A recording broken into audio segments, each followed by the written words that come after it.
제게 주어진 주제가 교회의 사명하고 권위인데, 이 주제를 받고 제가 대단히 어려워했습니다. 그리고 2번이나 3번에 걸쳐서 이게 뭘 말하는지 내가 잘 모르겠다. 그리고 이번 집회를 통해서 하나님께서 뭘 수직교회 형제 자매님들이 주기를 원하는지 그걸 정확히 몰라서 그걸 물어봤고, 또 이번 집회를 하는 목적이 어디에 있는가 하는 것에 대해서 제가 물어봤습니다. 제 성격이 집회를 할 때마다 꼭 꼬박꼬박 그런 것을 묻습니다. 그래서 묻는 이유는 그래야만 제 말씀 준비하는데 훨씬 수월하고, 그리고 성도들에게 그런 부분들을 하는 게 충족시킬 수 있다고 믿기 때문에 그렇습니다. 제가 3일에 걸쳐서 어제까지 38년 동안 어떤 면에서는 친구로, 어떤 부분에서는 동료로, 어떤 부분에서는 동역자로 삶을 나누었던 그 보육원의 현수님께님이 소천으로 인해서 저와 특별한 관계이기 때문에 그 장례위원장을 맡아서 3일 동안 꼬박 함께 하는 시간 때문에 제가 몹시 몸이 지치긴 하지만, 그리고 어제 3시에 학원식을 마치고 집에 들어온 3시 됐는데, 그래도 하루 쉬고 하루 자고 나니까 조금 많이 풀렸습니다. 그런 쪽에 좀 영향이 있긴 하지만, 이런 말씀을 드리는 것은 제가 준비한 말씀을 어제 학원식에서 어떤 형제님이 운을 띄웠습니다. 그래서 참 묘하다 하는 그런 생각을 했는데, 그런 부분을 생각하면서 하나님의 말씀을 먼저 읽도록 하겠습니다. 본문을 보겠습니다. 사도행전 9장입니다.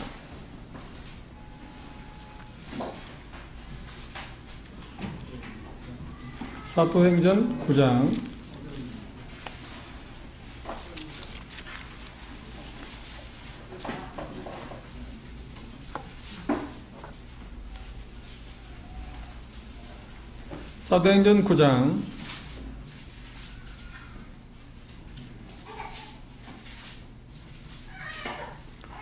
3절부터 6절까지 3절 제가 읽고 4절 형제자매님들 읽고 5절 제가 읽고 6절 형제자매님들 읽고 교독하겠습니다. 3절 제가 먼저 읽겠습니다. 제 성경은 개정판이 아니고 개역성경입니다. 사울이 행하여 다메섹에 가까이 가더니 후련히 하늘로서 빛이 저를 둘러 비추는지라. 땅에 엎드려 부르는 소리가 이르시되 사울아 사울아 내가 어찌하여 나를 박해하느냐 하시거늘. 대답하되 주여 니시오니까 가라사대 나는 내가 핍박하는 예수라. 너는 일어나 시내로 들어가라. 내가 행할 것을 내게 이를 자가 있느니라 하시니. 거기까지 보겠습니다. 22장으로 나가볼까요? 이 부분에 대해서 바울사도가 경험한 것을 간증으로 이렇게 표현하고 있습니다.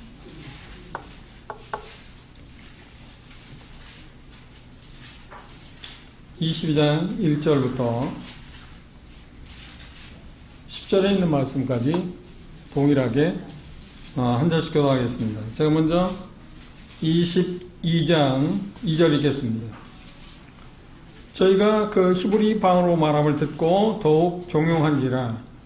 이어 가로되 나는 유대인으로 길리앗 가서에서 왔고 이 성에서 자라 가말리엘 문화에서 우리 조상의 율법에 엄한 교육을 받았고 오늘은 모든 사람처럼 하나님께 대하여 열심히 일하는 자라.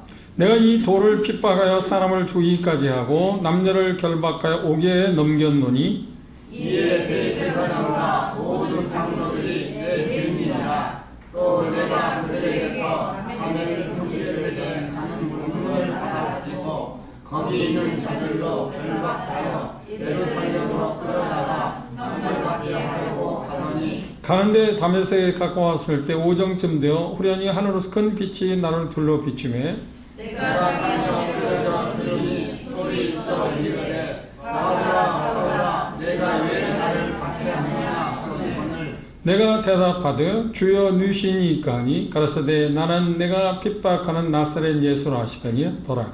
나와 함께 있는 사람들이 빛을 보면서도 나에게 말씀하시는 이의 소리는 듣지 못하더라. 함께 읽겠습니다. 10절. 내가 가로되 주여 무엇을 하리까? 주께서 가라사대 일어나 다메섹으로 들어가라.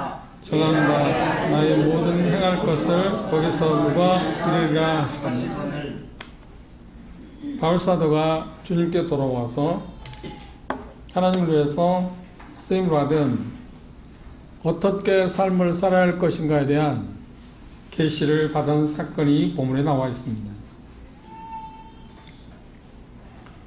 우리 인생에서 가장 중요한 질문이 있다면 여러 가지를 생각할 수 있습니다. 그런데 이 본문을 중심으로 하면 두 개의 질문이 있습니다. 첫째는 예수님이 누구신가 합니다. 우리 삶에서 가장 중요한 질문입니다. 예수님이 누구신가? 그게 왜 중요하냐고 하면 그것은 영혼을 결정하는 질문이기 때문에 그렇습니다. 예수님이 누구신가에 대해서 잘 모르거나 그것에 대해서 무지하다고 하면 자기들이 생각할 때 그건 아무렇지도 않을 거라고 생각하기 쉽습니다만 하나님은 뭐라고 말씀하시냐면 그것에 대해서 하나님께서는 분명한 심판을 말씀하셨습니다. 인생으로 이 세상에 태어나서 한 번쯤은 꼭 이 질문을 해야 하고 그 질문에 대한 답을 해야 합니다. 예수님이 누구신가? 여러분들은 예수님이 누구신가에 대해서 대다수는 확신을 갖고 계십니다. 그분이 여러분들의 죄 문제를 해결한 분이시든 아니면 여러분들의 모든 문제를 해결해 주실 주든 구세주이든 예수님이 어떤 분인가 하는 것에 대해서 여러분들은 이미 알고 경험했습니다. 그래서 그분을 향해서 이렇게 고백하고 살아오셨습니다. 예수는 나의 주다. 예수는 나의 주다. 성경에서 말하는 주라고 하는 말이 당시 쓰여진 단어로서 황제에게만, 로마 황제에게만 쓰여진 단어입니다. 절대 군주, 모든 것의 주인, 주라고 하는 표현이 그런 뜻이 있습니다.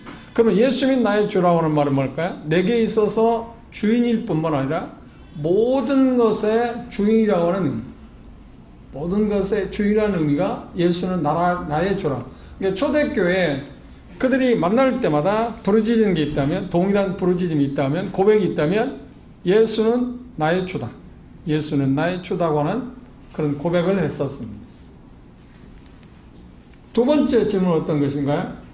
다메섹에서 예수님을 만났을 때 바울사도는 사울이었죠. 바울이도 예전에 사울은 뭐라고 말했나요? 내가 무엇을 하니까? 라고 질문했어요.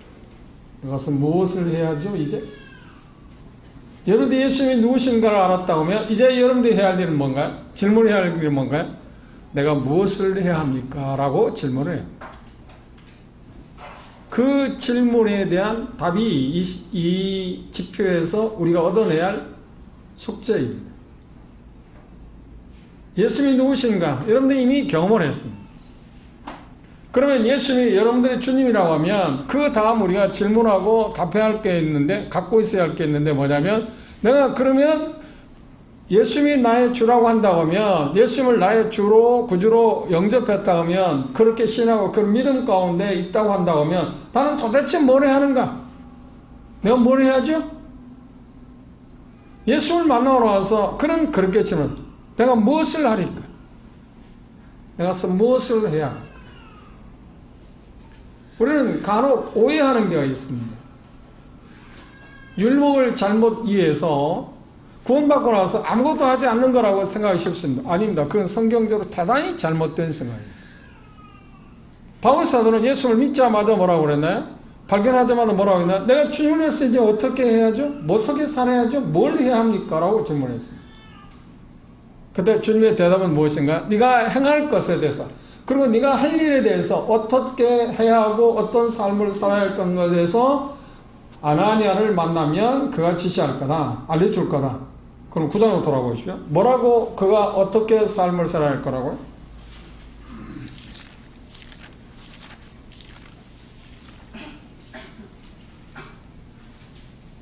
15절 주목해 보십시오. 9장 15절입니다. 제가 읽겠습니다. 주께서 가라사대 가라. 이 사람은 누구예요? 사울입니다. 내 이름을 이방인과 임금들과 이스라엘 자손들 앞에 전하기 위하여 택한 나의 그릇이라. 누구를 전하기 위해서요? 자기가 만난 예수님을 전하기 위해서 택한 그릇. 그러면 사울이 예수님이 누구신가에 대한 답을 얻고 그가 내가 무엇을 해야 합니까? 라고 질문했을 때 예수님의 답은 무엇인가요? 그래? 내가 너를 만났는데 네가 만난 그 나를 전해라. 나를 전해라. 전한다는 말은 무엇인가요? 뭔가 움직이는 거 아닌가요? 뭔가 해야 하는 게 아닌가요? 그러면 나를 전하라고 할 때 우리가 구원받은 예 내가 만난 그 예수님을 위해서 뭔가를 해야 한다고 할 때 그게 율법일까요? 그건 율법이 아닙니다. 율법과 은혜의 차이는 간단하게 이렇게 표현할 수 있습니다. 율법주의라고 하는 말인 성령님의 도움이 없이 자의적인 우리 스스로의 어떤 힘에 의해서 어떤 것을 도달하고 어떤 것을 성취하고자 하는 것을 모두 다 통칭해서 뭐라고 하냐면 율법주의라고 말합니다. 똑같은 일을 하는 일에 있어서 자기 힘으로 성령의 도움 없이 능력을 부여받지 않고 자기 힘으로 하는 것을 율법주의라고 하고 은혜라고 하는 말은 무슨 성령의 도움을 받아서 똑같은 일인데 그걸 할 때 그건 은혜라고 말합니다. 이해하시겠습니까? 그럼 우리의 삶은 어떤 건가요? 성령님의 도우심과 성령이 부여하시는 능력에 의해서 어떤 일을 하는 것입니다. 그것이 구원받은 사람에서 예수님을 주로 믿는 사람들에서 해야 할 첫 번째 일. 그걸 좀 더 생각해 보시고 그걸 마음에 두십시오. 마가복음 3장으로 돌아볼까요?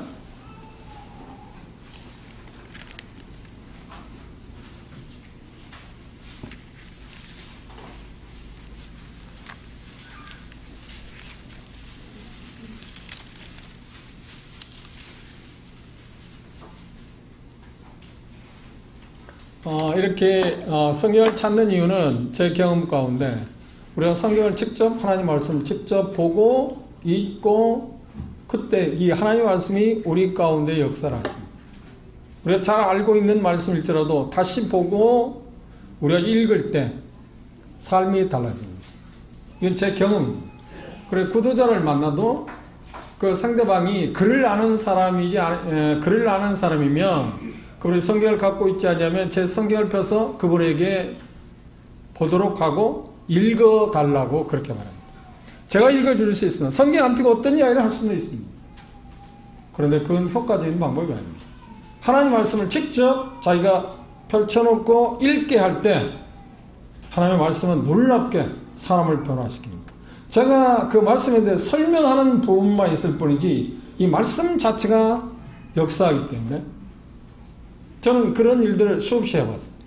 그런데 지금까지 삶을 가운데 터득한 게 뭐냐면 시간이 되면 여건이 되지 않을 때는 어쩔 수 없지만 여건이 되면 항상 성경을 펼쳐놓고 본인한테 읽어보도록 구도자를 만들 때 읽어보도록 그리고 읽고 나서 그 말씀하는 바가 이런 의미입니다 라고 설명하는 것이 제가 하는 일입니다.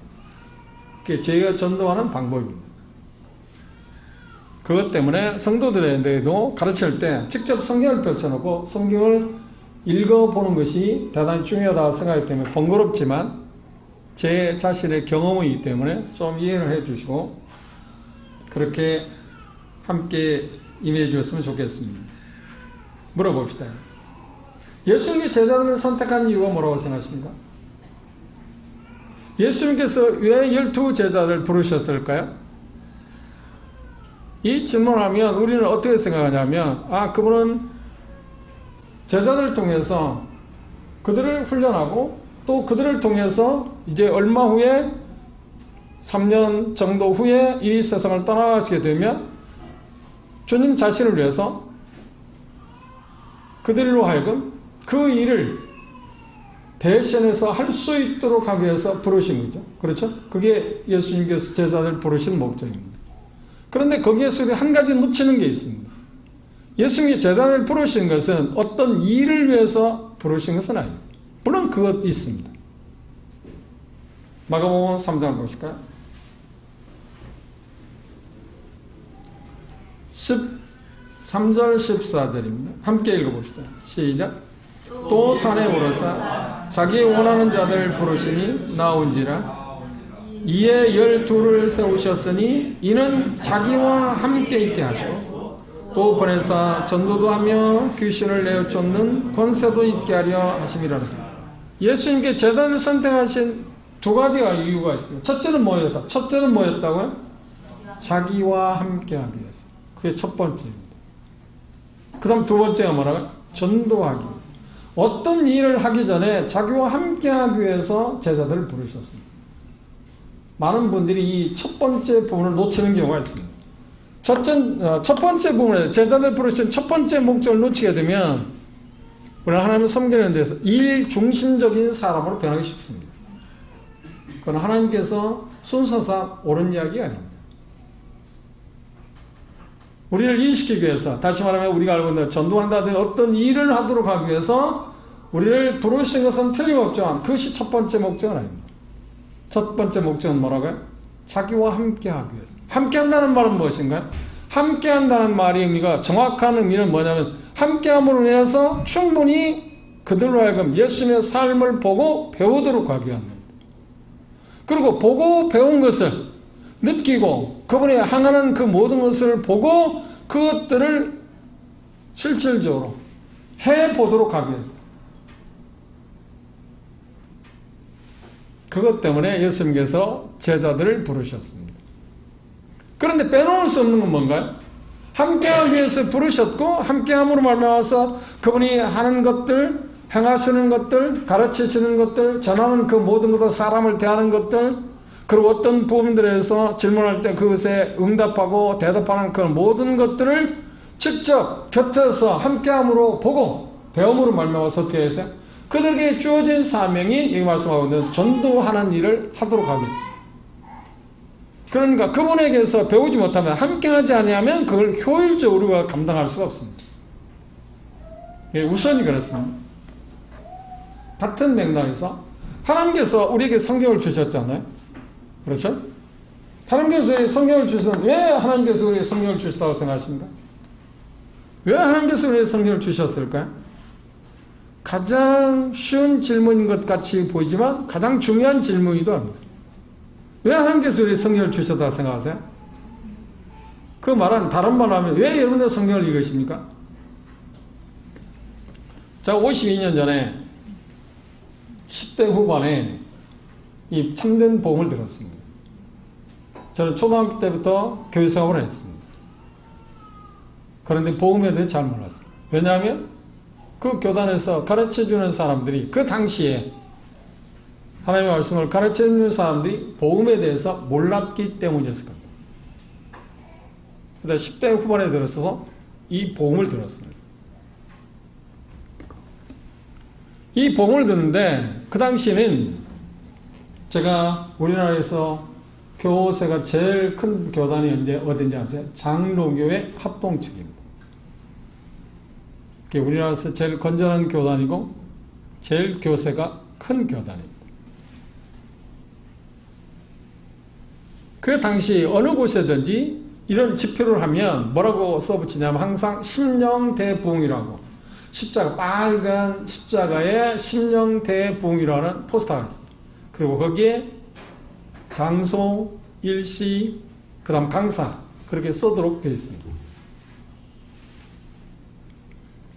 제 꿈은 어렸을 때 저희 친족들 가운데 교사가 많습니다.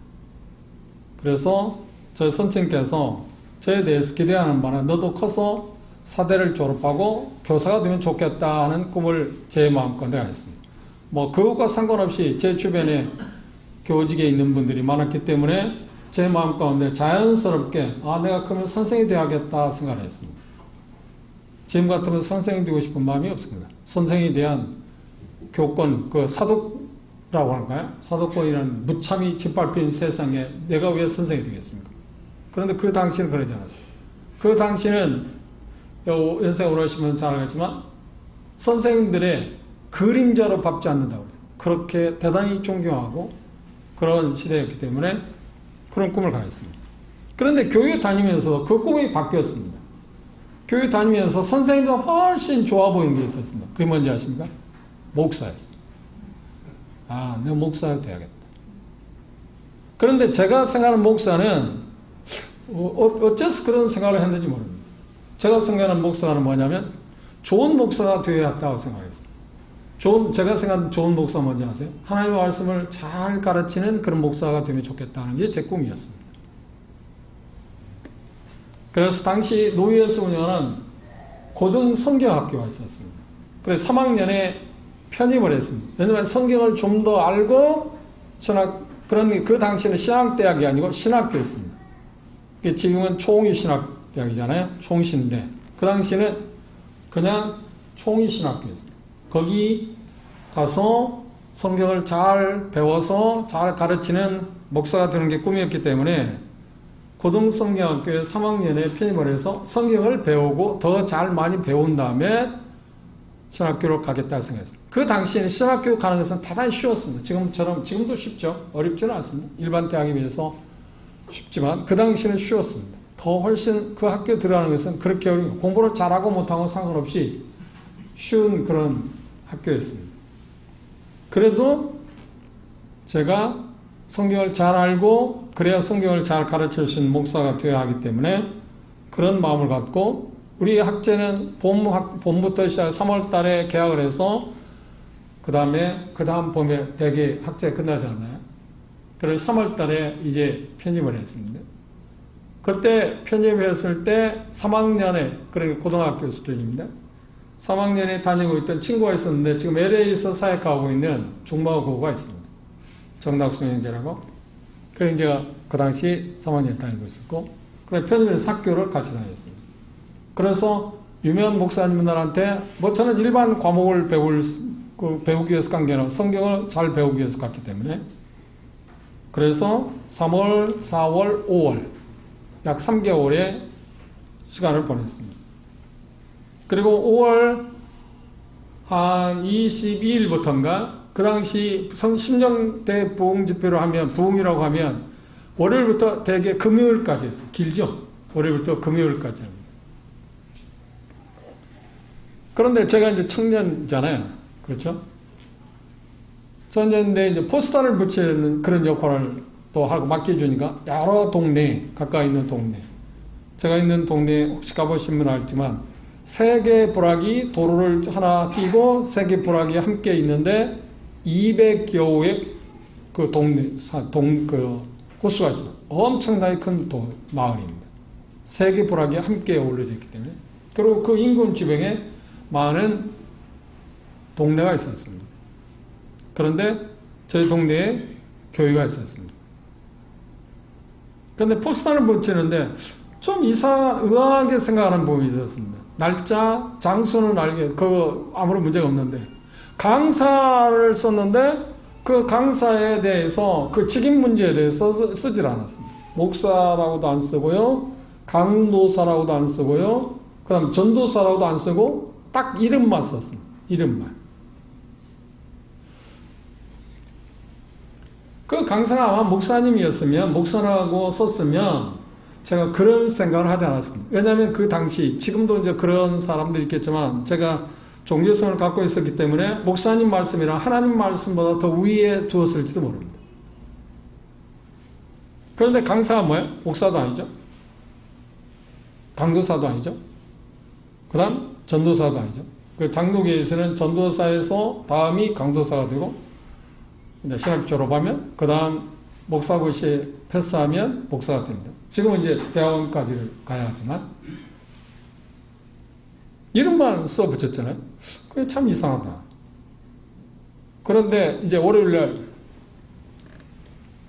심정부흥 대부흥회가 시작됐습니다. 그런데 학교에 갔다가 교회 가니까 몇 명이 온지 아십니까?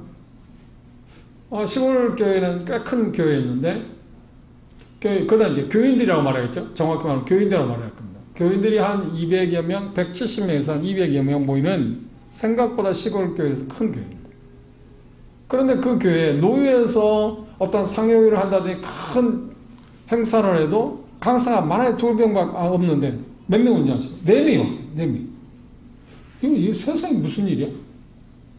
듣지도 보지도 못한 일이 제 눈앞에 펼쳐졌습니다. 그것까지는 괜찮습니다. 맨 첫 시간에 메시지를 전하는데 강사가 그렇게 말했습니다. 나는 지금 주도 천국 갈 수 있다. 제가 배운 장독에서는 하늘나라 가는 것은 언제 결정되느냐면, 하늘나라 가고 지옥 가는 것은 언제 결정되냐면, 요한계시록 20장에 있는 백보자 심판, 크고 흰 보좌의 심판이라고 일컬어지고 있는 그때 가서 결정이 된다고 가르쳐 왔기 때문에 그렇게 배웠습니다. 그럼 그때 가서 결정하는데 그때가 아직도 안 됐는데 자기가 뭔데 지금 죽어도 천국 간다고요? 자기가 하나님이란 말입니까? 이 말이 안 되지 않나요? 그 이야기를 들었을 때 저는 성경을 정말 많이 읽었습니다. 이유가 뭘까요? 제가 성경을 많이 읽었는데 좋은 목사가 되는 게 제 목표였기 때문에 그랬습니다. 성경을 정말 많이 읽었습니다. 그 예를 듣자마자 제 마음 가운데, 그때 제가 이제 찬양대에 있었는데, 제가 그 말을 듣자마자 이렇게 생각했어요. 이번 심령 대보기는 다 끝났다. 이게 죽었다. 뭐 그런 표현, 그 호남에 제가 고향이기 때문에 그쪽에 어떤 방언 섞인 말로, 이제 다 뭐, 그렇죠? 그럴 거다고 생각했어요. 그런데 계속 메시지를 전한 중에 그 강사님이 이런 질문을 했습니다. 왜 여러분들 성경을 읽으십니까? 왜 여러분들 성경을 읽으십니까? 그때 마치 제 머리를 큰 방망이로 얻어맞는 기분이었어요. 그 질문에 대해 이 사람이, 이 강사가 뭔가 지금 잘못되기는 했지만 그가 질문한 것에 대해 내가 답을 해야 하지 않나요? 그렇죠? 그런데 그 당시는 그 주변 한 뭐 10리, 20리 떨어진 곳에서 그런 집회가 하면 모였어요. 그 당시가 있습니다. 지금은 우리 모임들도 처음 집회로 하면 가까운데 아니면 먼 데서도 왔지 않나요? 그런데 오늘 이렇게 동탄교회 형제님들이 함께 해 주셔서 너무 제게 큰 동역하는 마음으로 생각하기 때문에 감사가 드는데요. 근데 그게 우리에게 초기에는 그랬잖아요. 그런데 지금 그게 없어졌어요. 참 이상한 일입니다. 이건 정말 잘못된 일이라 생각합니다. 물론 바쁘기도 하겠죠. 바쁘고 여러 가지 이유를 댈 수는 있을 겁니다. 그런데 중요한 것은 뭐냐면 그만큼 우리의 사랑에, 형제에 대해서 잃어버리고 하나님의 말씀에 대해서 마음들이 식어져 가고 있기 때문에 그런 현상이라고 나는 생각합니다. 뭐 물론 다른 이유를 댈 수 있겠죠. 하나님 말씀을 경시하는, 그리고 하나님 말씀을 통해서 예수 그리스도의 은혜와 그를 아는 지식에서 자라가라고 하는 주님의 말씀을 우습게 여기는 그 풍조가 아닌가. 그래서 그러지 않을 수도 있습니다. 제 분별입니다. 호세아 시대에 하나님이 이런 말씀하셨습니다. 너희들에게 기근이 올 거다. 기간의 시대가 올 거다. 물이 없고 양식이 없어서 기근이라고? 아니요. 하나님의 말씀이 없음으로 말미암아서 기근을 올 거라고 말씀하셨습니다. 그런데 실상 우리가 범람하는 거죠. 하나님의 말씀이 너무, 저는 뭐 그것과 그런 쪽에 담쌓고 있습니다. 인터넷이나 그런 걸 담쌓고 삽니다. 여러 가지 이유가 있는데 만약에 인터넷에서 그런 것을 제가 접하게 되면 제 자신이 통제할 수 있는 힘이 없기 때문에, 또 잘못 준 쪽, 그 꼭 필요한 것들만 제가 본다든지 접속을 한다든지 하면 좋겠지만 그러지 못할 확률이 있기 때문에 저는 아예 그런 것을 멀리합니다. 제가 할 수 있는 힘이 그것밖에 안 되기 때문에, 제가 그걸 넉넉히 이길 수 있는 힘이 있으면 그런 모든 것들을 제가 받아들일 수 있겠지만 그러지 않기 때문에 그걸 피하고 있는데, 그런데 넘쳐나지 않나요? 넘치고 있습니다. 그런데 정작 우리가 들어야 할 하나님의 말씀이 우리 가까이에서 우리가 마음대로 들을 수 있나요? 제가 잘나서가 아니라 가끔 간혹 한 번씩 CTS랄지 CBS 채널을 돌릴 때가 있습니다. 그럼 채널을 돌릴 때마다 메시지를 들으면, 순간적으로 들을 때마다 얼마나 마음이 아프지 모릅니다. 그 수많은 돈을 들여서 메시지를 전하는데 하나님의 말씀과 전혀 상관없는 이야기를 듣게 될 때 얼마나 마음이 아픕니까? 물론 그들 가운데, 방송 메시지들 가운데 제가 마음 가운데 감동이 되고 공감하는 사람도 있지만 그건 정말 적습니다. 하나님 말씀은 넘쳐난 것 같지만 우리는 지금 어느 시대에 살고 있냐면 호세 시대에 방불하다고 생각해요. 우리 하나님 말씀이 없어 기간을 느껴요. 그런데 정작 우리의 생명이 있는 우리들조차도 지금 그런 풍조에 밀려가고 있지 않는가. 그런 풍조가 우리에게 밀려오고 있지 않는가 하는 그런 생각을 해봅니다. 여러분의 생각은 어떠십니까? 동의하든 안 하든 그건 중요하지 않습니다. 왜 성경을 읽냐는 질문을 했을 때 제가 답을 해야 했잖아요. 그런데 한 300명이 모인 많은 사람들, 여러 지역의 교회에서 왔으니까요. 그런데 질문을 했을 때 많은 사람들이 이런 대답, 저런 대답을 했습니다. 뭐 그 대답, 천국 가기 성경이 있는다, 뭐 하기 위해서 한다. 그런데 그분들이 대답한 가운데 내 대답을 말할 수 있는 게 있었어요. 그런데 딱히 이거다 하고 딱 확신할 수 있는 것은 없었어요. 그러니까 그 강사 다시 물었습니다. 그런 이야기 말고 성경에서 말하는 바를 이야기해보라고. 성경적으로 대답하라는 겁니다. 왜 성경을 읽으십니까? 성경적으로 성경에서 나온 이야기를 해보라는 겁니다. 아무도 모르죠. 아무도. 그렇죠? 아무도 모르죠. 그런데 지나갔으면 괜찮을 텐데 이제 화살이 어디로 왔냐면 찬양대원이 한 40여 명 있었는데요. 찬양대원들에게 물었어요. 그 찬양대원들이 대답해보라. 찬양대원들 대답을 하니까 40명이 누가 대답할지 모르잖아요. 그럼 지나가면 되잖아요. 그런데 그 수많은 사람 앞에서 정중을 찍었어요. 지금도 그런 면이 있지만 지금은 많이 단련되어 있어서 그렇지만 제가 대단히 수가 좁은 사람입니다. 그럼 많은 사람 앞에 서면 얼굴이 붉어갖고 말 표현도 제대로 못하고. 그런데 그 300명이나 되는 많은 사람 앞에서 그리고 우리 교회에서는 성경을 제일 잘한다고 하는 사람이라고 그렇게 알려지고 있는데 그 질문을 하니까 나는 뭐 대답할 게 없잖아요. 정확히 모르겠어요. 그러면 정정하게 내가 성경적으로 정확히 내가 대답할 수 없습니다. 그렇게 말하는데 뭐 부끄러울 게 있나요? 몰라서 모른다고 하면. 그런데 저도 얼버무려 했어요. 그 청중들이 말한 가운데 어떤 것을 제가 뭘 이야기했는지 모르지만 그 중에 하나 그래도 마음에 든다 하는 것을 대답을 했습니다. 그래 이런 제가 아니다. 그분들이 어디 출신이냐면 대구 분들입니다. 대단히 강력한 말로 그렇게 표현했습니다. 그리고 바로 이어서 요한복음 5장 39절을 펴오라고 했습니다. 근데 39절을 폈을 때 지금도 저희 성경에 여러분도 그렇겠지만 그 당시 성경에 표시가 잘 되어 있었습니다. 빨간 줄로 그어놓았습니다. 근데 수없이 성경을 읽었는데 그 말씀을 제가 알지 못하고 있었다. 내가 성경을 상고하는 이유는 뭐 때문에? 영생을 얻기 위해서 성경을. 그런데 성경을 읽는 이유가 상고하는 이유가 영생을 얻기 위해서 성경을 상고한다는 목적 없이 성경을 읽었으니까 내가 영생을 얻을 수 있었을까요? 그런데 너희들이 영생을 얻기 위해서 내게 오지 않았다. 그때 제가 충격을 받고 그때부터 내가 어떤 일을 하든 항상 내가 목적이 뭐지? 그걸 항상 생각합니다. 어떤 일을 하든. 옛날에 시장에 5일장입니다. 김제 제 고향인데요. 호남평의 중심지 김제의 고향인데요. 5일장이 있었습니다. 2일날 7일날 장이 있습니다.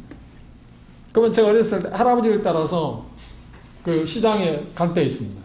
그러면 시장에 가는 이유가 뭐냐면 저는 저희 아버지보다 저희 할아버지를 대단히 존경했는데요.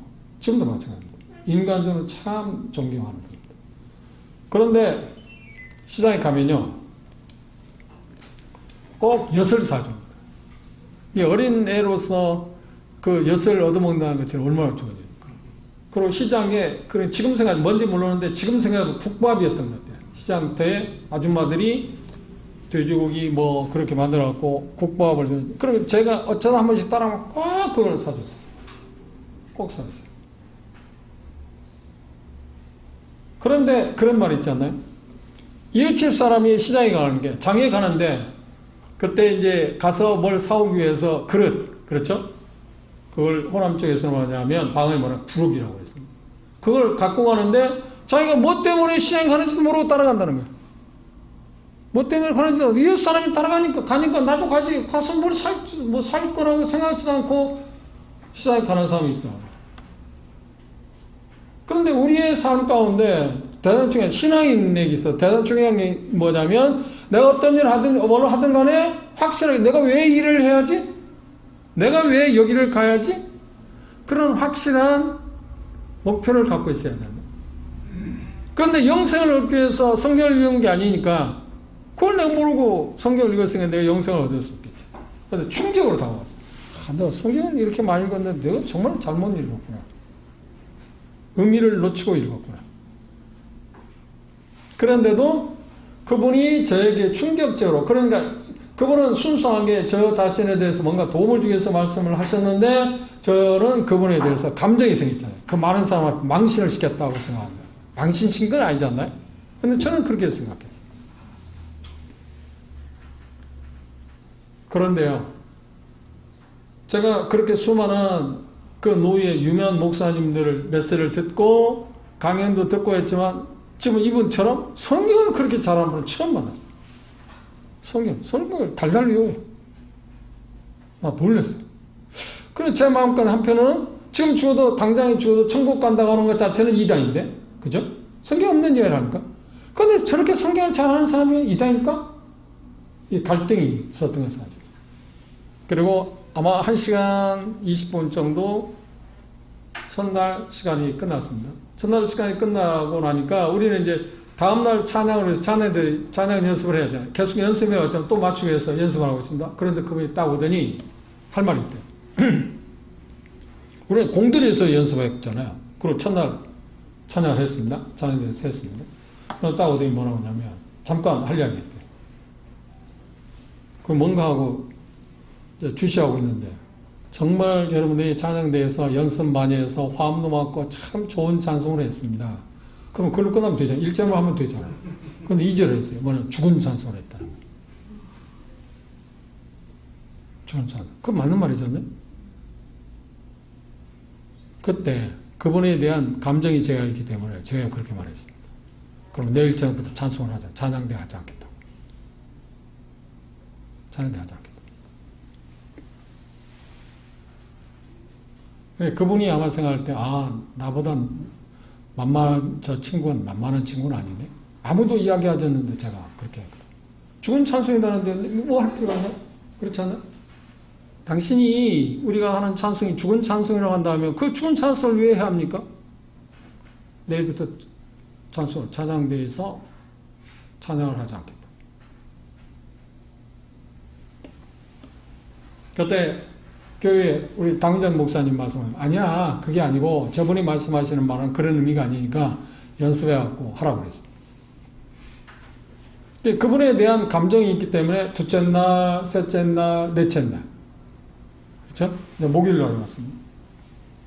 학교 갔다 왔는데 교회 권사님 연세가 많으신 권사님 할머니가 저희 집에 왔습니다. 와서 말하기를 주일학교 교사들을 위해서 특별히 강사님들 가운데 성경 공부 시간이 있으니까 오라고. 제가 안 올 것 같은 게 제 집까지 일부러 왔습니다. 근데 누가 오라고 합니까? 그분들 오라면 내가 안 가겠죠. 근데 목사님 오라고 하면 어떻게 가야잖아요. 울며 겨자 먹기식으로 갔습니다. 가보니까 한 15명 정도가 둘러앉아 있습니다. 그때는 그 메시지를 저는 강사가 아니고 같이 따라온 형제 가운데, 지금 말로 그 당시 이제 나중에 알고 있는 형제입니다. 형제 가운데 한 분이 이제 복음 개인 상담을 하기 위해서 그룹적으로 한 15명의 교사들을 모아놓고 복음을 전하기 시작했어요. 그런데 복음을 전하기 전에 그분이 질문 있으면 하라고 했어요. 근데 질문을 할 때 제가 이런 질문을 했습니다. 제가 성경을 많이 읽고는 있는데 시편 19편이나 119편에서 성경 하나님 말씀이 달다고 그랬다. 그리고 송이꿀처럼 달다고 나는 그 맛이 없다. 달지 않는다. 나는 어쩔 수 없이 좋은 목사가 되어 성경을 읽고 있고 읽어야 한다는 어떤 의무감 때문에 성경을 계속 읽고는 있는데 시편 기자가 말한 것처럼 그 단맛이 없다. 왜입니까? 질문하니까 그건 똑같이 하겠습니다. 정 선생이 영혼이 죽었기 때문에. 그런데 목요일날 그 말을 들을 때 전혀 기분이 상하지 않았습니다. 전혀 기분이 상하지 않았습니다. 그럼 수용할 수밖에 없었어요. 그래? 그렇지. 그럼 어떻게 변명할 수 있는 게 아니잖아요. 맞는 말이잖아요. 그걸 듣고 나서 그분이 복음을 하나씩 설명하기 시작했습니다. 그리고 여러분도 그런 복음을 들어봤을지 모릅니다. 저는 그렇게 그 복음을 깨닫고 나서 내가 만난 예수님에 대해서 전할 때 그 이후에 그렇게 비슷하게 계속 몇 년 동안 복음을 전했어요. 개인적으로도 마찬가지고 대중적으로 전할 때는 그렇지 않지만 그래서 복음을 전한 가운데 요한복음 1장 29절을 기억해서 세상 죄를 지고 하는 하나님 어린다. 그 죄 가운데 내 죄도 들어있다. 그때 제 마음 가운데 이제는 됐다.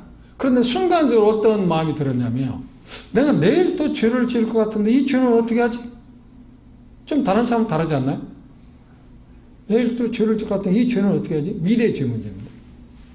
그런데 질문하지도 않았는데 30초가 지나기 전에 그분은 히브리서 9장 12절을 펴라고 그랬습니다. 그리고 염소와 송아지에 필요하지 하고 오직 자기 피로 영원한 속죄, 영원 속죄에 설명했습니다. 그때 제 마음껏은 이제는 됐다. 이제는 됐다. 그리고 끝났습니다. 15명의 선생님들이 모여서 했는데 제가 처음으로 그걸 발견했어요. 똑같은 복음을 듣고 제가 처음 믿었어요. 끝나자마자 그분이 여러분 가운데 그런 경험을 갖고 있는 분이 있을지 모릅니다. 어떤 복음을 전하다 보면 구두자가 확실히 변한 같은 그런 모습을 보이는 사람이 있습니다. 그 형제님의 시선에서 저를 볼 때 이 사람이 확실히 구원받았구나 생각이 돼 이렇게 질문했을 겁니다. 이제 정선 구원 받았나요? 그때 제가 그렇게 말해요. 나는 구원 받았지 않았는데 구원이 뭔지도 모르니까. 성경에 수없는 그 구원이라는 단어가 그렇게 많은데 우리나라에 구원이라는 말에 대해서 생각하기 시작한 지가 언제냐면 빌거나 박사가 74년도에 여우대 광제 100만 명이 모였을 때 엑스포로 74 할 때 그때 그분들이 와서 계속 구원에 대해서 이야기하니까 우리나라 교계 구원이라는 말이 그때서 생각해요. 수없이 많이 나왔는데 그만큼 어두운 세상이 살았어요. 구원을 안 받았어요. 그런데 구원을 안 받는데 내가 한 가지 아는 게 있습니다. 그게 뭐냐면 내 죄 문제가 해결됐다. 그런데 그분이 말해요. 그게 구원이라고 했어요. 그리고 또 물어봤어요. 이제 거듭난 거 아니냐고. 나는 거듭은 안 났다고. 그런데 내가 아는 건 한 가지 있는데 내 죄가 없었다. 다 용서했다. 이미 용서해 주신 사실을 내가 받았는데 그때 그게 거듭난 거라고. 그러고 나서 금요일 마지막 날 아닌가요? 그분이 제게 이야기했습니다. 금요일 간증을 하라고. 간증을 들어본 일이 있나요? 간증을 들어본 일이 없잖아요. 처음 듣는다. 간증을 들어본 일이 없어요. 간증이 뭡니까? 그러니까 이번 심령 보응 집회에서 예수님을 믿게 된 배경, 그것에 대해서 그냥 이야기하는 거다. 그 이야기할 수 있냐고. 내가 하겠다고 그랬어요. 그 수줍은 사람이 300명이 있는 데서 내가 어떻게 하겠어요? 다른 때 같으면 정신없는 소리죠. 근데 복음의 능력은 이런 거라고 생각해요. 아무런 두려움 없이 내가 수많은 사람, 그렇게 부끄러움 잘 타는 이 총각이 말인데 하겠다고. 그리고 금요일 메시지가 다 끝나고 나서 이제 기회를 줬어요. 근데 모든 300명이나 되는 사람이 어떻게 나만 쳐다보잖아. 일어서기 전에 내가 일어서면 이런 이야기를 해야겠다고 생각했는데 딱 일어서자마자 머리가 하얗죠. 뭐라 하냐. 사람도 보는. 그런데 똑부러지게 하는 말이 있답니다. 나도 뭔 말을 하는지 모르는데 예수님이 내 모든 죄를 이미 그분이 흘리신 피로 말미암아 용서해 주셔서 나는 어제서 발견했다. 제가 뭔 말하는지 몰라요. 그리고 옆에 있는 친구들한테 몰라요. 내가 무슨 말을 했냐고 하니까 뭐 이런저런 이야기를 했는데 그 말은 확실하게 이야기해요. 제가 오늘 여러분에게 말씀드리고 싶은 건 뭐냐면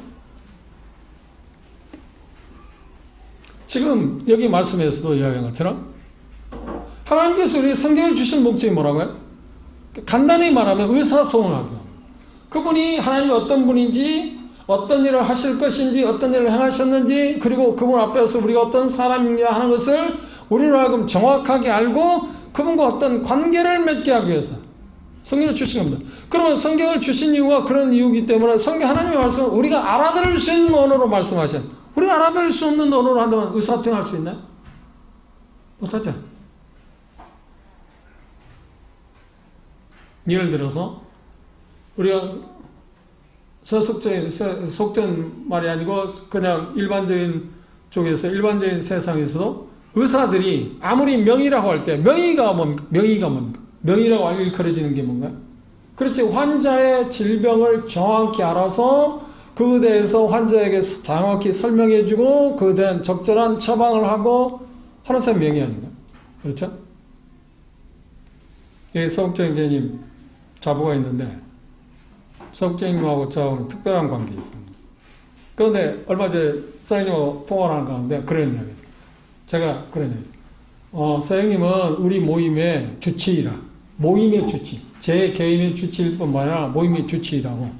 이번 그 사역자 수양에 오셨다가 가는 시간에 오셔서 진료하고 할 때 시간적인 일이 기회가 없었기 때문에 진료할 때 끝부분에 가서 인사만 하고 좀 여담, 직접 초음파하면서도 저하고 여담할 정도니까 여담을 나누어서 더 많은 이야기를 할 수 없어서 끝나고 차 타고 가시는 동안에 저하고 통화를 했어요. 통화하는 가운데 그런 이야기를 했는데 그 전에 통화하는 가운데 선생님은 정말 명의입니다. 그러니까 자기 명의해야 돼요.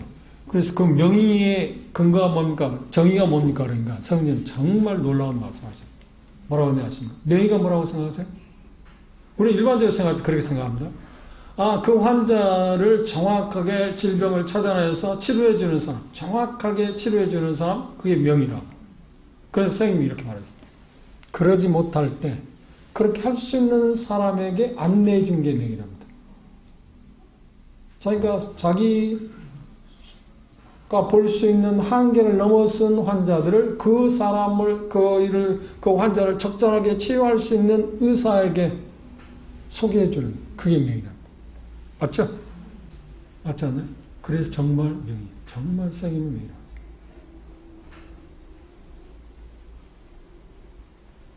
그런데 선생님 진료를 받아보셨나요? 저는 2년마다, 오래전부터 2년마다 정기 검진합니다. 그런데 가면 자세히 설명해요. 그리고 대다수는 뭐라고 하냐면 어지간한 것들은 다른 일반 병원에 가면 이제 금방 죽을 것 같이 말하고 하는데 괜찮아. 그냥 친구처럼 그냥 살아라. 평생 동안 그냥 같이 살 친구로 생각하고. 이게 안심이 아니고 그분 시각에서 보니까 그러니까. 그런 게 훨씬 편하지 않나요?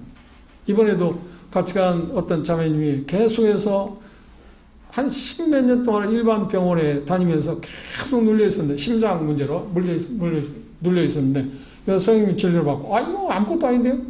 그냥 친구처럼 지내라고. 그러고 해방됐다고. 그런 이야기를 하시더라고요. 그런데 의사가 자기들이 쓰는 전문 용어를 쓴다 하면 환자가 알아들을 수 있나요? 못 알아들어요. 무슨 말인지 몰라요. 의사한테는 안 되잖아요. 그런데 그 환자의 입장에서 그걸 설명하잖아요. 그게 명의잖아요. 하나님도 마찬가지입니다. 하나님의 생각을, 하나님의 뜻을 우리에게 그분이 우리가 알아들을 수 없는 어떤 언어를 사용한다면 우리는 어떻게 알겠어요? 어떻게 죄인인 것을 알고 어떻게 구원받을 수 있으며 어떻게 그분을 영원롭게 하고 예수님이 누구신가 하는 것을 알고 나서 무엇을 어떻게 해야 할지를 우리가 어떻게 알겠어요? 그런데 우리가 알아들을 수 있는 언어로 말씀하셨어요. 물론 우리의 언어로 한 건 아닙니다. 우리가 알고 있는 것처럼 상체어로, 구약은 히브리어로, 신약은 헬라어로 성령을 통해서 이 성경을 우리에게 주셨습니다. 그런데 이 성경이 헬라어, 히브리 된 그 언어가 우리의 언어로 번역돼서 우리가 직접 얼마든지 손을 뻗치면, 마음을 가지면 얼마든지 접할 수 있게 되었다오는 자체가 우리에게 정말 큰 복입니다. 그보다 큰 복이 어디 있나요? 하나의 실례로, 역사적으로 에티오피아가 지금 현재 선교 대상국이랍니다. 그럼 에티오피아 생각하면 여러분 누가 생각나는가요? 사도행 8장에 네시가 구원받지 않나요? 그가 가서 복음을 전했을 거 아닙니까? 그리고 그런 신분적으로도 대단히 환경적으로 좋은 환경이 있었습니다. 그가 복음을 계속 전했을 겁니다. 그리고 교회가 생겼을 겁니다. 그런데 오랜 세월을 흐르면서 왜 에티오피아가 선교 대상국이 되었을까? 많은 사람이 공통적으로 말하는 게 뭐냐면 그 나라의 언어로 성경이 번역되지 않았기 때문에. 이건 놀라운 일입니다. 직접 나와 선교하는 것도 중요하지만 그 나라의 그 부족들에게 그들이 사용하는 언어를 통해서 성경을 번역하는 것처럼 위대한 일이 없습니다. 그건 최고의 성경입니다. 그거 없이 어떻게 하나님의 말씀을 전할 수 있나?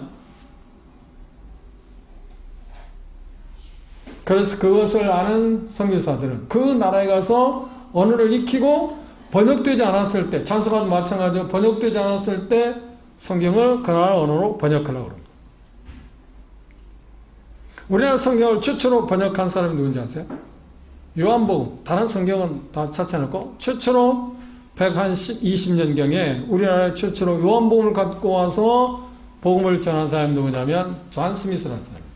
제가 20몇 년 전에 그분 스코틀랜드 분인데요. 그분의 생각, 그분이 다니는 학교를 제가 방문하게 됐습니다. 그런 분들의 희생, 대동강변이 순교를 당했습니다. 그런 분들의 순교의 피로 말미암아서 우리가 이 성경을 갖고 있습니다. 하나님께서 그런 하나님의 종들의 죽음을 내놓고 대가를 집어넣어 성경을 기록해 놓고 우리의 손에 전해지도록 한 이유가 뭘까요? 그분의 생각을 우리에게 전해주기 위해서요. 우리는 그것에 참 기뻐했어요. 감사해요. 하나님께서 우리에게 그런 목적으로 성경을 주셨는데, 그러면 성경이 하는 일은 뭔가요? 성경의 기능은 뭘까요? 아까 말했습니다. 누가 보면 마가복음에서 것처럼 예수님이 제자를 선택한 이유가 뭐라고요? 첫째, 함께하기 위해서. 그 다음 둘째, 전도하게. 어떤 일을 하도록 하기 위해서. 함께한다는 말이 뭐라고 했습니까? 그분이 하고 가르치고 행하시는 것들을 직접 보고 그리고 그걸 배워서 그걸 하도록 하기 위해서. 성경의 기능은 성경을 이렇게 말하고 있습니다. 디모데후서 3장 16절을 볼까요?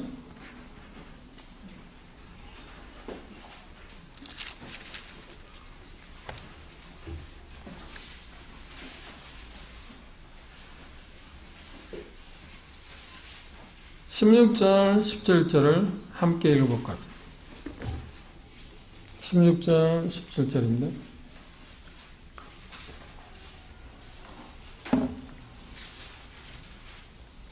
디모데후서 3장 16절 17절입니다. 읽어봅시다. 시작. 모든 성경은 하나님의 감동으로 된 것이고 교훈과 책망과 바르게 함과 의로운 교육하기에 유익하니 이는 하나님의 사람으로 온전케 하며 모든 선한 일을 행하기에 온전케 합니다. 성경의 길이 네 가지 이야기했습니다. 하나님 말씀의 길이 네 가지 했습니다. 첫째 뭐라고 했나요? 교훈과 책망과 바르게 함과 의로운 교육하기에 가장 탁월하다. 그래서 성경의 그 기능을 우리가 계속해서 우리의 삶 가운데 접목시키면 결과가 어떤 게 나온다고요? 선한 일을 행하기 위해서 온전케 한다고요? 먼저가 뭐라고 했어요? 먼저 뭐라고 했습니까? 하나님의 사람을 온전케 합니다. 사람을 온전케 하겠습니다. 그 다음 선한 일을 온전케 하기 위해서. 이 순서를 우리 마음대로 바꿀 수 있는 게 아닙니다. 성령의 감동으로 어떤 것을 썼을 때 단어를 선택하는 일에 있어나 순서를 표현할 때 그걸 우리 마음대로 바꿀 수 있는 게 아닙니다. 실례로 누가복음이나 1장 1절 이하의 말씀이나 사도행 1장 1절 이하의 말씀은 우리의 생각과 다른 게 있습니다. 예수님께서 우리는 가르치시고 행한다고 그러는데 행하시고 가르치셨다. 그 이상하지 않나요? 맞지 않잖아요? 뭔가 가르치고 행하는 거지 행하시고 가르쳤다? 그 말이 됩니까? 그런데 예수님의 삶에 대해서 누가는 뭐라고 표현했냐면 그분이 행하시고 가르치신 것.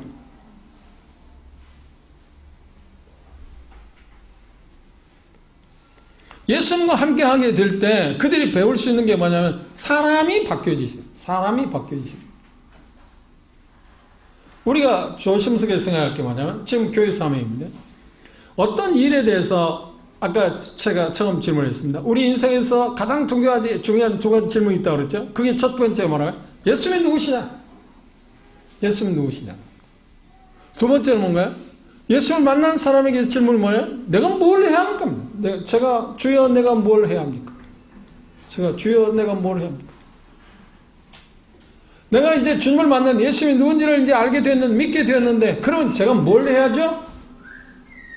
그때 우리는 뭘 해야죠 생각할 때 뭔가 하는 것에 대해서 먼저 생각하실 수는 아니에요.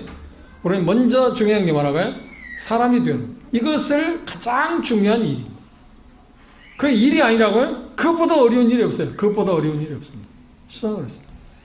우리가 변화되어 가는 거예요. 사람이 어떤 일에서 그리스도인이 된다는 말은 뭐냐면 쉽게 말한다면 사람이 되어간다는 말입니다. 사람. 왜? 우리는 모든 사람이 사람으로 태어났지만 잘못된 사람으로 지금 우리는 살아가고 있지 않나요? 죄로 말하면 잘못된 사람들이야. 뭔가 원래 상태에서 원래 사람의 모습에서 벗어난 삶을 우리가 살아가고 있어요. 그런데 그걸 전혀 의식하지 못하고 왜 그러냐? 다 그렇게 사니까. 다 그렇게 사니까. 그래서 우리는 비관, 저 사람은 나는 좀 낫지. 나는 저 사람은 좀 나아. 나는 저 사람은 좀 도덕적이야. 나는 다른 사람 몰라도 법이 없어서 살아. 그것은 모든 사람이 잘못된 그런 기준의 삶을 살아오기 때문에 그대로 좀 낫다는 이야기지. 그 누구도 온전한 사람이 하나도 없어요. 온전한 사람이 하나도 없다는 말은 뭐예요? 그걸 부정적으로 말해. 그럼 모든 사람이 하나님에서 뭐라고? 죄인이라고 말하지 않았나? 뭔가 잘못됐다는 거예요. 관역에서 하나님께서 목표한 그 관역에서 다 벗어났다고 하는 말입니다. 그럼 구원받았다? 예수 그리스도인이 됐다는 말은 뭐예요? 사람이 되어간다는 말이에요. 사람이 되어간다는 말이에요. 그 사람이 되어가는데 뭘로 사람이 되게 하신다고요? 성령이 감동으로 기록한 이 말씀을 통해서 우리가 사람이 되어갑니다. 온전해진다는 말이 점점점 성숙해진다는 거예요. 흠없는 사람이란 말이 아니고, 그렇죠? 우리가 흠없는 사람인데 언제 그분이 다시 오실 때야 우리가 흠없는 사람, 여전히 우리는 연약함을 갖고 있어요. 그런데 점점점 하나님의 말씀에 따라서 우리가 경건의 연습을 하게 되면 점점점 어떻게? 성숙한 사람이 되어가요. 아원에서 뭐가 돼요? 선한 일에 있어서도 성숙한 사람이 되어가는 것입니다. 이걸 꼭 기억하시죠. 우리가 먼저 해야 할 일이 뭐라고요? 사람이 되어가는 거예요. 그것처럼 큰 일이 없어요. 그것처럼 큰 일이 없어요. 어떤 사람이 이렇게 말했습니다. 하나님께서 하나님의 뜻을 펼쳐가는 일에 있어서 그분의 어떤 일들을 성취하는 데서 어떤 일을 못하고 있는 이유가 뭐냐면 그분이 필요한 사람이 없기 때문에. 성경에는 하나님의 사람들 보시죠. 그때 그들을 사용할 때 하나님은 어떻게 했나요? 다 그들이 사람이 되어오는 과정들을 주목했습니다. 그 일을 먼저 시작했습니다. 아까 말씀드렸죠. 저들을 선택한 목적이 뭐라고요? 첫 번째로 하나님과 함께하기 위해서, 주님과 함께하기 위해서. 그것의 놀라운 변화를 한번 볼까요? 사도행전 사도들이 주님과 함께한 3년의 세월 가운데서 변화된 것이 무엇인가를 보십시오. 성령에 의해서 그들의 모습이 변화되고 나서 이렇게 변화되었습니다. 4장 13절. 저희가 베드로와 요한이 기탄 없이 말함을 보고 그 본래 학문 없는 범인으로 알았다가 이상히 여기며 그다음 같이 읽어볼까요? 또 그 전에 예수와 함께 있던 줄을 알고. 이 놀라운 일입니다. 그들이 이렇게 놀라운 사람으로 변화된 이유가 뭐야? 전에 저들이 예수님과 함께 있었지. 예수님과 함께 있었다는 말은 뭔가요? 그분처럼 닮아가고 있다. 그분처럼. 이것이 우리에게 있어서 먼저 해야 합니다. 선행해야 할 일입니다. 무슨 말인지 이해하셨나요? 교회 사명 가운데 빼놓을 수 없는 것이 우리에게 주어진 어떤 사명을 감당해야 합니다. 교회에 주어진 사명을 감당해야 합니다. 우리는 움직여야 하기도 하고요. 그런데 어떤 것이 먼저 움직이냐? 나 자신이 그리스도를 닮아가는 일에 우리 자신들이 먼저 움직이죠. 그걸 행하는 거라는 거예요. 그런데 그걸 많은 사람들이 그걸 행하는 거라고 생각하지 않아요. 그러다 보니까 구원받은 지 오래됐는데 여전히 어린아이의 모습을 보여요. 자기 생각이 옳으면 항상 그게 옳다고 생각. 어린아이 때는 어떤 건가요? 그리고 자기가 좋아하는 것을 다른 아이들도 좋아하면 같이 놀고 자기가 좋아하는 걸 다른 아이들이 안 좋아하면 그 아이와 어울리는가? 어울리지 안 어울려요. 싸우잖아요. 그런데 점점 자라면 어떤 거예요? 그래 상대방의 생각을 존중하기 시작합니다. 나는 이걸 좋아하지만 저 친구는 다른 거 그 친구가 좋아할 수 있는 권한이 있지. 자유가 있지. 그러면서 융합되어 가잖아요. 그게 성장해가는 사람들 아닌가요? 그렇죠? 근데 우리는 여전히 어떤 생각을 내가 생각하고 있는 거 다른 사람이 생각해. 쉬운 말하면 내가 하얀색을 좋아하면 다른 형제자매도 하얀색을 좋아해야 한다고 생각해. 그 깜장색, 검은색을 좋아한다, 검정색을 좋아한다. 왜 하얀색이야지 검정색이냐? 하나님의 말씀을 통해서 연합이라고 하는 말은 획일적인 것을 말하는 거예요. 단색을 말하는 게 아닙니다. 여러 가지 색깔을 다 같이, 제가 하얀색을 좋아한다면 자매님은 노란색을 좋아할 수 있고, 형제님은 검정색을 좋아할 수 있고, 아니면 우리 형제님은 제 이름대로 주홍색을 좋아할 수도 있고, 다 좋아할 수 있고. 그게 연합되었을 때, 합쳐졌을 때, 조화를 이룰 때 그것이 아름다운 거잖아요. 그렇죠? 그걸 말하는 거예요. 각각 자기가 좋아하는 색깔을 갖고 있으면서도 합쳐질 때 그것처럼 아름다운 색이 됩니다.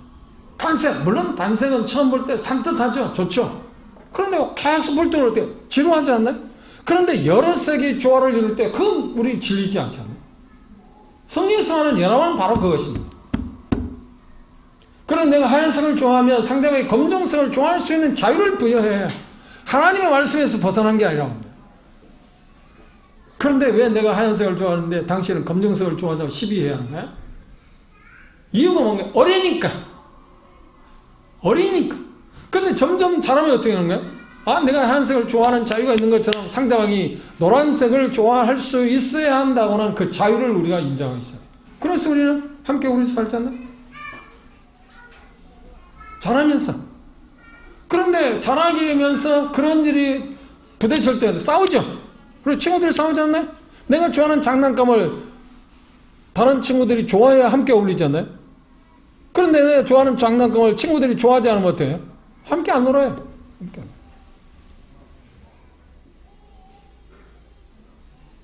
우리가 우리들 자신들이 잘하는 일에 우리가 힘쓰지 않았거든요. 이건 정말 힘써야 하는 거예요. 정말 우리가 구원받고 나서 예수님을 알고 나서 바울사도가 해야죠. 내가 무엇을 해야 합니까? 할 때 그 어떤 일만 먼저 생각할 게 아니라 사람이 변화되는 일, 그게 먼저라는 거예요. 함께 이루어져 가는 거예요. 이 디모데후서 3장 16절 17절은 이야기잖아요. 교훈과 책망과 바른 교훈을 의로 교육하기 유익한 성경의 4가지 기능을 계속 우리의 삶 가운데 적용하게 되면 뭐가 변화시키게 된다고요? 먼저 사람으로, 그 다음 뭐예요? 선한 일, 순서를 뒤바꾸려고 생각하죠. 저도 오랜 시간, 구원받고 나서 오랜 시간 동안 이걸 잘 몰랐어요.